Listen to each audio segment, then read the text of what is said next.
Ragi dosa.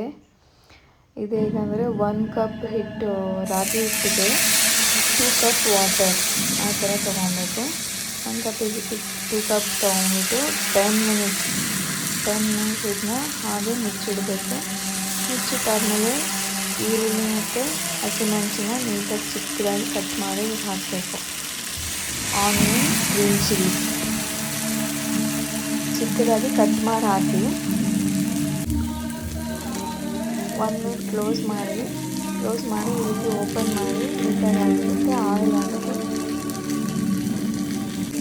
And ready to heat.